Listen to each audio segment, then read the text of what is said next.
Assalamualaikum warahmatullahi wabarakatuh. Sahabat Kepoin Islam yang beriman, sebelumnya kita telah membahas yang menjadi kekhususan Rasulullah di antara para nabi sebelumnya dan juga manusia pada umumnya. Lantas, adakah kekhususan Rasulullah yang tidak dimiliki oleh umatnya, namun terkadang sebagiannya dimiliki oleh para nabi lainnya? Simak kisahnya hanya di sini. Sebelum lanjut, jangan lupa like, komen, dan subscribe, dan aktifkan lonceng notifikasinya untuk mendapatkan info dan video terbaru dari channel YouTube Kepoin Islam. Di antara kekhususan yang Rasulullah miliki adalah maksum atau terpelihara dalam setiap ucapan dan perbuatan. Beliau tidak mungkin sengaja berbuat kesalahan dan kekeliruan dalam menyampaikan risalah maupun dalam perkara lainnya, terlebih lagi sampai menyetujuinya. Seluruh sabda yang beliau ucapkan hanyalah wahyu yang telah diturunkan kepadanya. Oleh karena itulah, mayoritas ulama mengatakan Rasulullah tidak perlu berijtihad karena beliau mampu menghadirkan nas. Ulama yang lain berkomentar, bahkan Rasulullah boleh berijtihad meskipun ijtihad beliau tidak mungkin salah. Ulama yang lain berpendapat, beliau pasti tidak akan menyetujui suatu kesalahan. Kesimpulan dari seluruh pendapat di atas adalah Rasulullah orang yang maksum, tidak mungkin melakukan kesalahan. Berbeda halnya dengan umat beliau, hal itu pasti terjadi atas mereka jika dilihat dari kacamata secara perorangan. Adapun jika kaum muslimin berijma dalam satu pendapat, maka tidak mungkin mereka salah, seperti yang telah dijelaskan sebelumnya. Di antara kekhususan yang Rasulullah miliki adalah sebagaimana yang disebutkan oleh Abu Abbas bin Al-Qas, bahwasanya beliau dianugerahi ilmu yang setara dengan ilmu yang diberikan kepada seluruh umat manusia. Mengenai hal ini, Al-Baihaqi berdalil dengan hadis Ibnu Umar dari Rasulullah. Beliau bersabda, "Tatkala aku sedang tidur, tiba-tiba diberikan kepadaku sebuah gelas yang berisi susu, lalu aku meminumnya sehingga aku dapat menyaksikan air mengalir pada jemariku. Kemudian aku memberikan sisa minumanku itu kepada Umar bin Al-Khattab. Para sahabat bertanya, 'Dengan apa engkau menakwilkan mimpimu itu, wahai Rasulullah?' Beliau pun menjawab, 'Ilmu.'" Hadis ini diriwayatkan oleh Muslim. Di antara hal khusus lainnya, Nabi dapat melihat apa yang tidak dapat dilihat orang lain di sekitarnya. Hal ini seperti yang disebutkan dalam kitab As-Sahih dari Aisyah, bahwasanya Rasulullah bersabda kepadanya, "Malaikat Jibril mengucapkan salam kepadamu." Aisyah pun menjawab, "Semoga keselamatan juga tercurahkan baginya, wahai Rasulullah. Engkau dapat melihat apa yang tidak bisa kami lihat." Masih terdapat sebuah hadis dari Aisyah, yakni tentang gerhana matahari yang tercantum dalam kitab As-Sahihain.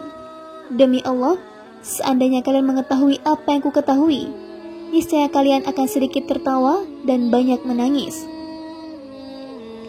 Al-Baihaqi berkata, Al-Hakim mengabarkan kepada kami, ia berkata, Muhammad bin Ali bin Duhaim mengabarkan kepada kami, ia berkata, Ahmad bin Hazim Al-Ghifari bercerita kepada kami, ia berkata, Ubaidillah bin Musa bercerita kepada kami, ia berkata, Israel mengabarkan kepada kami, dari Ibrahim bin Muhajir, dari Mujahid, dari Muwarik, dari Abu Dhar, ia berkata, Rasulullah membaca firman Allah, "Bukankah telah datang atas manusia satu waktu dari masa, sedang dia ketika itu belum merupakan sesuatu yang dapat disebut." Quran Surah Al-Insan ayat 1 hingga selesai. Kemudian Nabi bersabda, "Sesungguhnya aku dapat melihat apa yang tidak dapat kamu lihat, dan mendengar apa yang tidak dapat kamu dengar. Sungguh, langit itu bergemuruh, dan memang wajar bila ia sampai bergemuruh.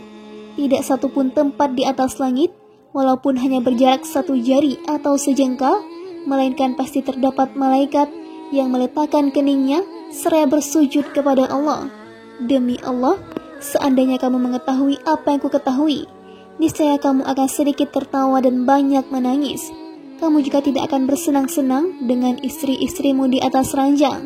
Bahkan, kamu pasti akan pergi ke atas dataran-dataran yang tinggi, seraya memohon kepadanya. Demi Allah, Aku lebih suka menjadi sebatang pohon yang tumbang. Hadis ini diriwayatkan oleh Ibnu Majah. Al-Baihaqi berkomentar, sesungguhnya ungkapan sebatang pohon yang tumbang hanyalah tambahan dari Abu Dzar. Di antara kekhususan Rasulullah adalah Allah memerintahkan beliau untuk lebih memilih kehidupan akhirat daripada kehidupan dunia. Diharamkan juga bagi beliau untuk mengarahkan pandangan atau condong kepada segala kenikmatan yang diberikan kepada orang-orang glamor dari kalangan pecinta dunia.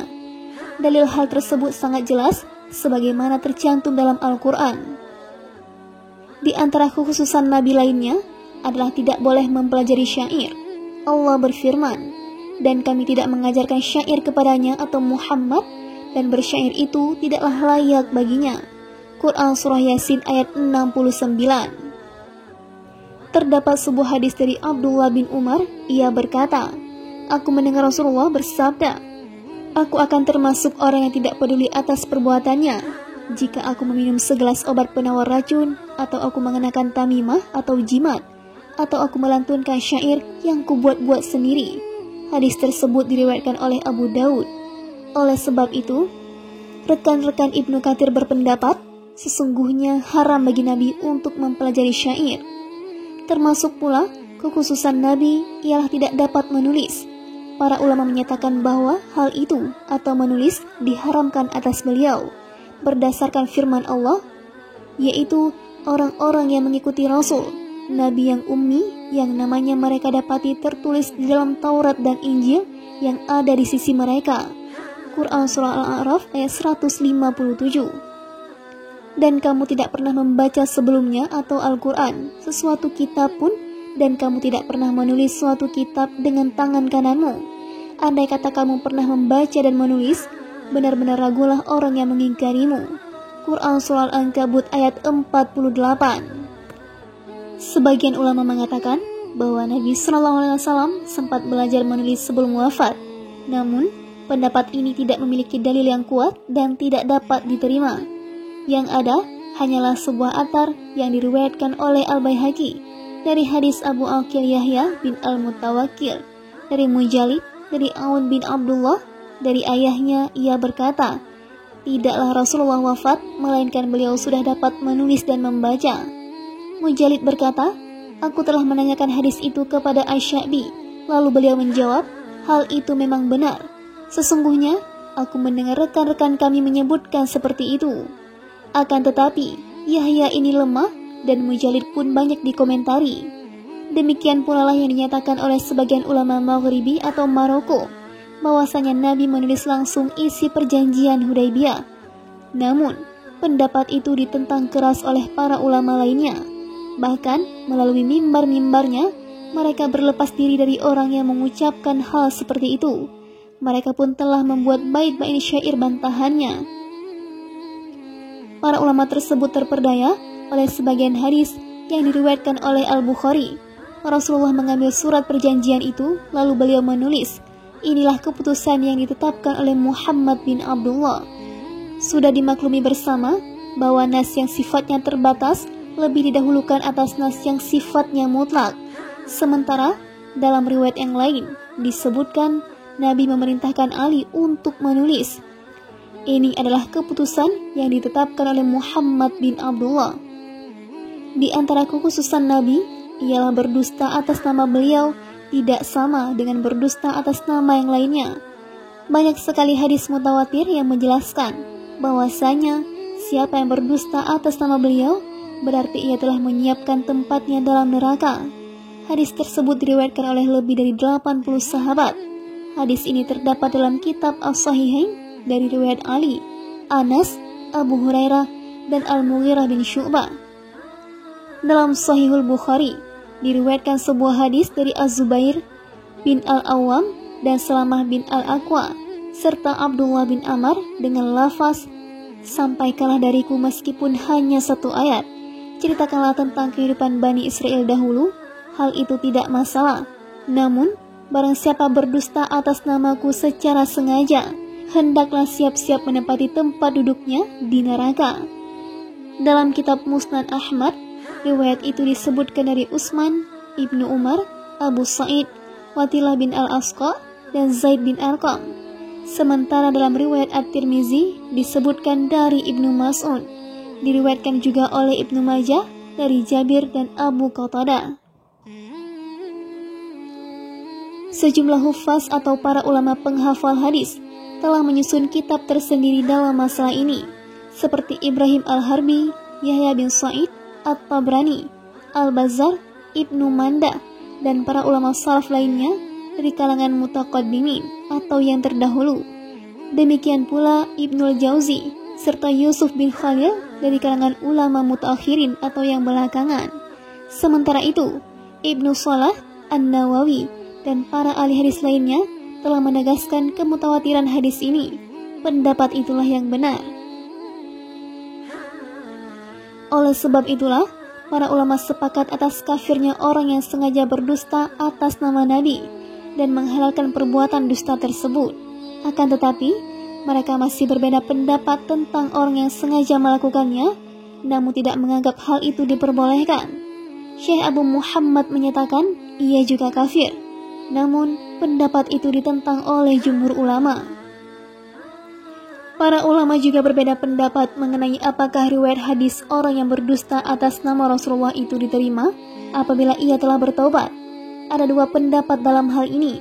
Ahmad bin Hanbal, Yahya bin Ma'in, dan Abu Bakar Al-Humaydi menyatakan riwayatnya tidak bisa diterima berdasarkan sabda Nabi, berdusta atas namaku tidaklah sama dengan berdusta atas nama seseorang. Barang siapa yang berdusta atas namaku, maka hendaklah ia siap-siap menempati tempat duduknya di neraka. Lebih lanjut, mereka menjelaskan, sudah dimaklumi bahwa orang yang berdusta atas nama selain Rasulullah berarti ia telah berbuat dosa dan kefasikan. Bagaimana pula dengan orang yang berdusta atas nama beliau? Orang yang bertobat dari perbuatan dusta atas nama orang lain masih bisa diterima riwayatnya berdasarkan ijma ulama. Namun, orang yang berdusta atas nama Nabi sudah selayaknya tidak dapat diterima riwayatnya.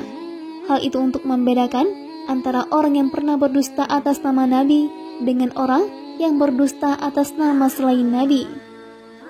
Adapun jumhur ulama berpendapat riwayatnya dapat diterima.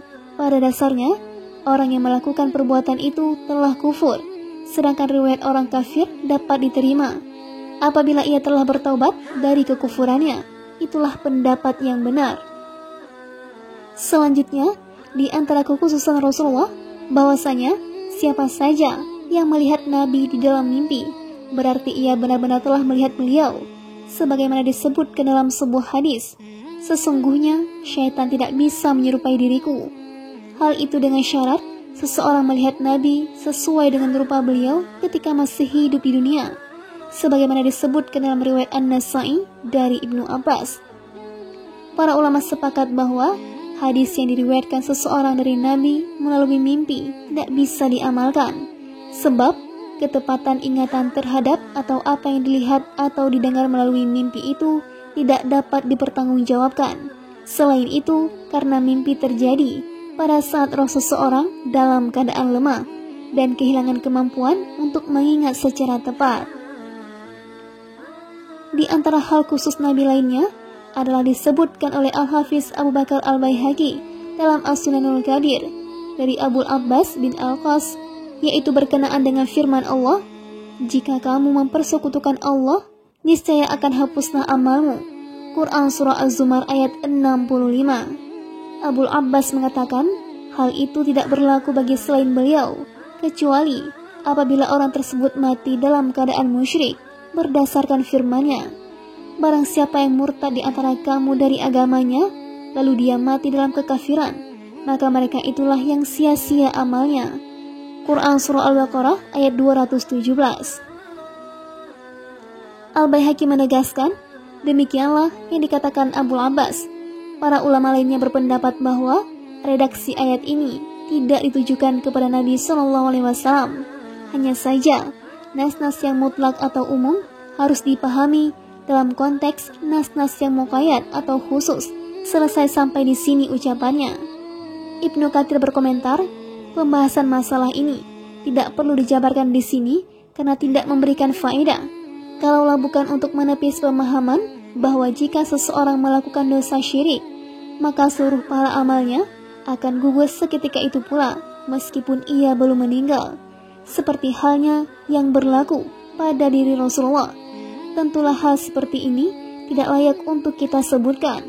Kalau bukan karena alasan di atas, tentu hal-hal semacam ini tidak selayaknya dibahas. Di antara kekhususan lain Rasulullah adalah beliau tidak memiliki sifat khainatul a'yun atau pandangan curang. Beliau tidak pernah berisyarat dengan lirikan mata untuk menunjukkan sesuatu yang berbeda dengan apa yang terlahir dari ucapannya. Perbuatan itu sendiri bisa dikategorikan sebagai sindiran. Hal ini dibuktikan melalui kisah Abdullah bin Sa'ad bin Abi Asar yang beliau halalkan darahnya pada penaklukan kota Mekah. Dan laki-laki itu memang termasuk salah seorang yang dihalalkan darahnya ketika itu.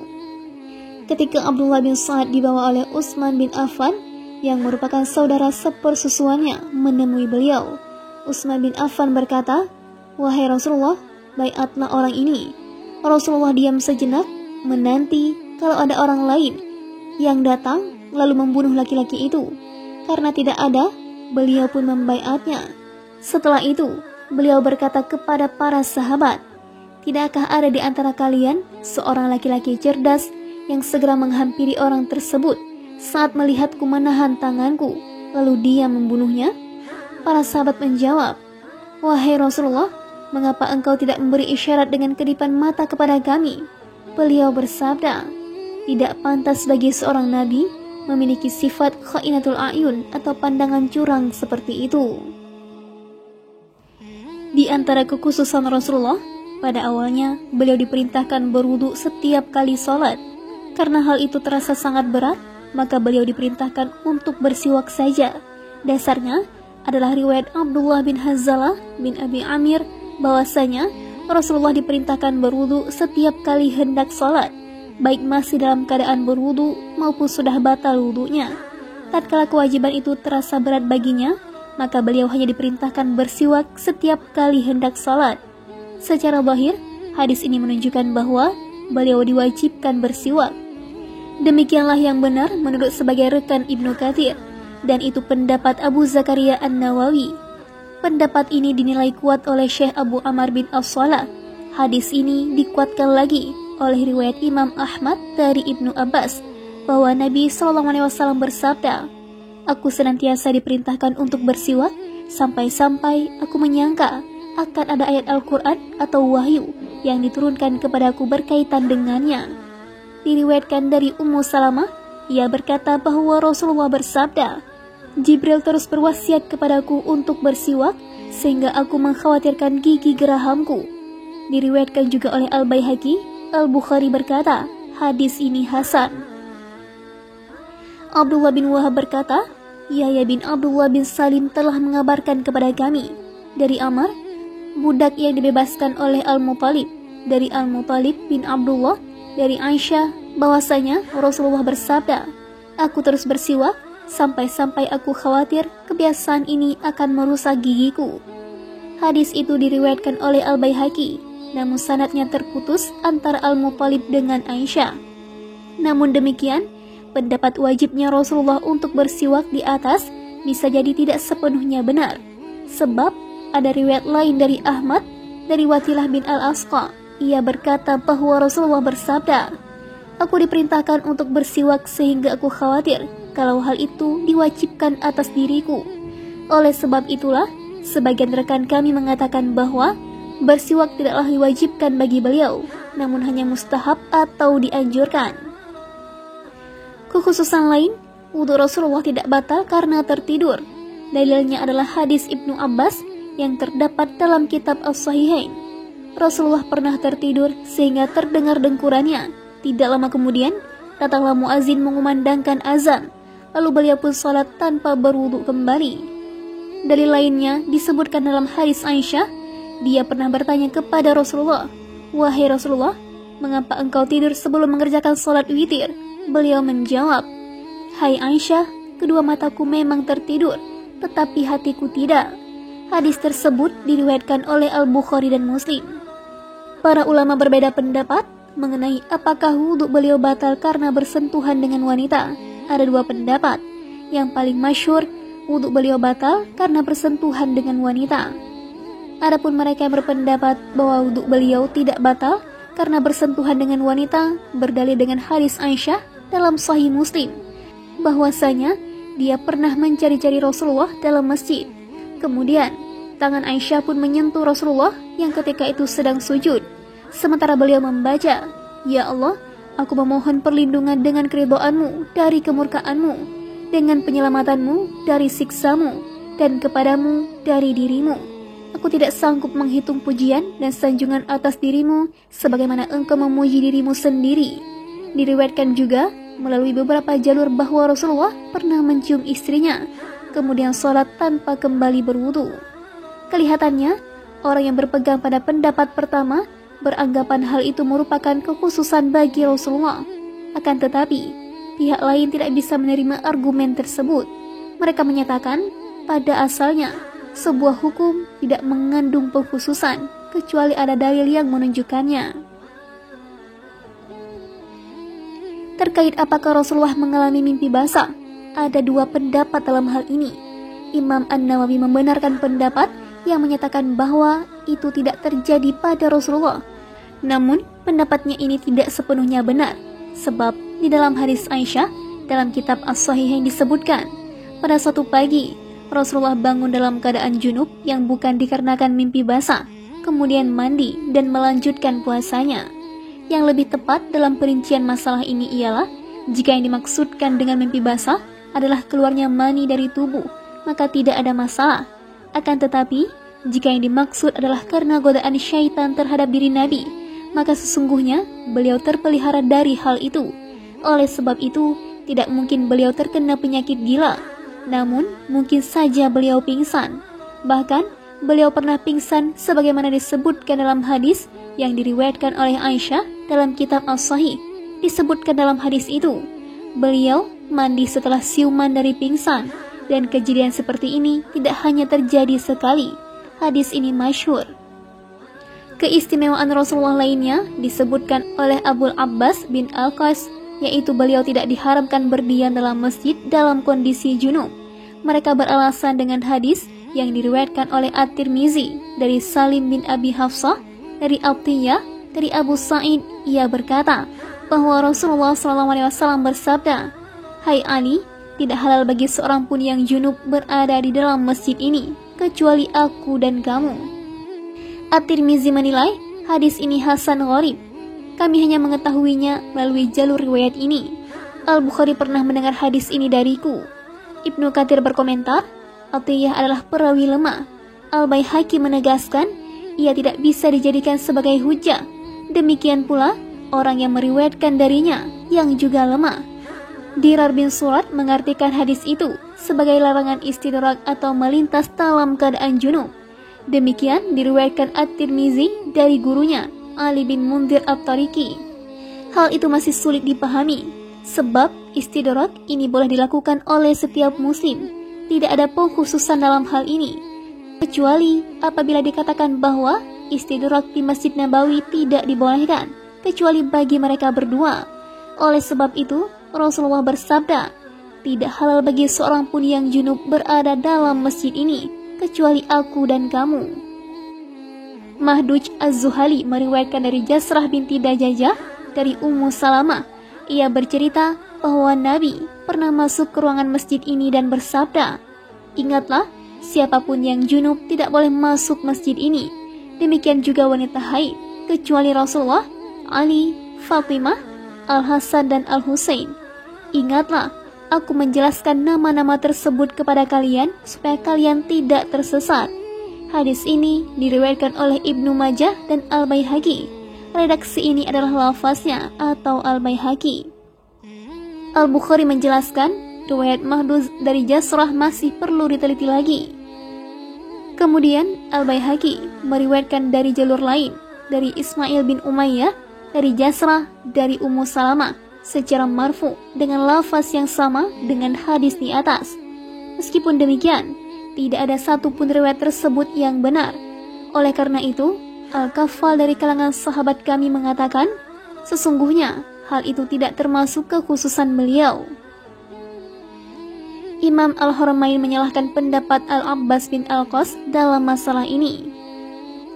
Contoh lain dari kekhususan Nabi SAW adalah rambut beliau tetap suci, sebagaimana diriwayatkan secara sahih dalam kitab Sahih Muslim dari Anas. Ia bercerita, setelah mencukur rambutnya pada waktu haji, Rasulullah memerintahkan Abu Talha untuk membagi-bagikan rambut beliau kepada kaum muslimin.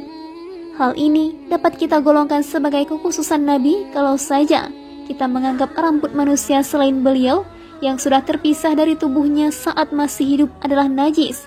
Itu merupakan salah satu dari dua pendapat.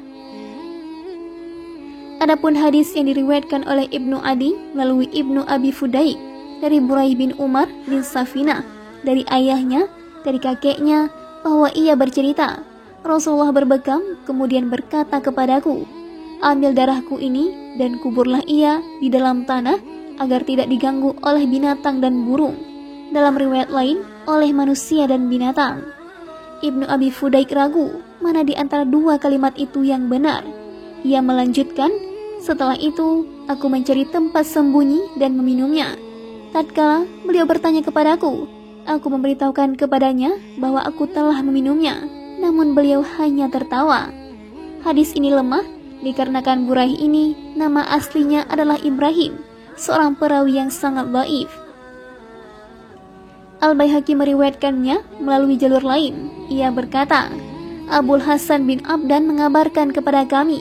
Ia berkata, Ahmad bin Ubaid telah mengabarkan kepada kami. Ia berkata, Muhammad bin Walid mengabarkan kepada kami. Ia berkata, Musa bin Ismail atau Abu Salamah menceritakan sebuah riwayat kepada kami. Ia berkata, Hunaid bin Qasim menceritakan sebuah riwayat kepada kami. Ia berkata, aku pernah mendengar Amir bin Abdullah bin Az-Zubair menceritakan dari ayahnya. Ia berkata bahwa Rasulullah pernah berbekam dan memberikan darahnya kepadaku seraya bersabda, pergi dan kuburlah darah ini sehingga tidak diganggu oleh binatang buas, anjing atau manusia. Sesudah itu, aku mencari tempat sembunyi dan meminum darah tersebut. Kemudian aku kembali menemui beliau dan ditanya, apa yang telah kamu lakukan? Aku menjawab, aku mengerjakan apa yang engkau perintahkan. Nabi berkata, menurutku engkau telah minumnya. Aku menjawab, ya. Beliau bersabda, apa yang bisa dilakukan umatku terhadapmu? Akan tetapi, sanad hadis Al-Baihaqi ini juga lemah karena terdapat perawi yang bernama Hunaid bin Al-Qasim Al-Asadi Al-Kufi. Ia seorang perawi yang berstatus matrukul hadis. Bahkan Yahya bin Ma'in menegaskan bahwa Hunaid adalah pendusta. Akan tetapi, Al-Baihaqi menambahkan, hadis ini juga diriwayatkan melalui beberapa jalur lainnya, yaitu dari Asma binti Abu Bakar dan Salman Al-Farisi, yang berkaitan dengan kisah Ibnu Az-Zubair yang meminum darah Rasulullah. Ibnu Katsir menegaskan, oleh sebab itu, sebagian dari rekan-rekan kami berpendapat bahwa setiap materi atau zat yang keluar dari tubuh Rasulullah hingga air seni dan kotoran adalah suci. Sungguh menakjubkan.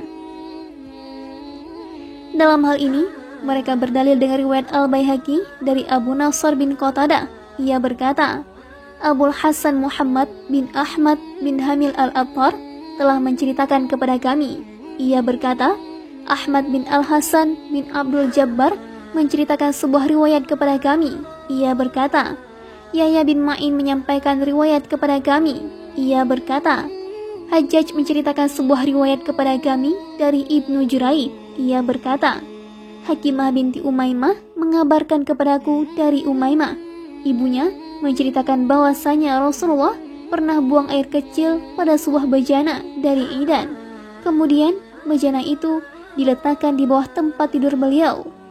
Setelah itu, beliau buang air di situ dan meletakkannya kembali di bawah tempat tidurnya. Tatkala Nabi hendak mengambil bejana tersebut untuk menggunakannya lagi, ternyata bejana itu sudah tidak ada isinya. Beliau bertanya kepada seorang wanita bernama Barakah yang pernah menjadi pelayan Ummu Habibah, yaitu orang yang berhijrah bersama Ummu Habibah dari negeri Habasyah. di manakah air seni yang tadi ada di dalam bejana ini?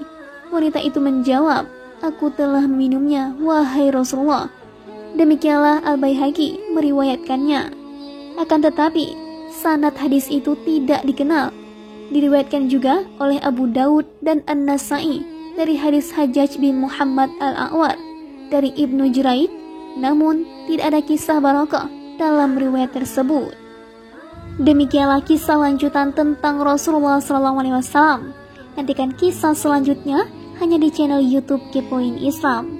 Wassalamualaikum warahmatullahi wabarakatuh.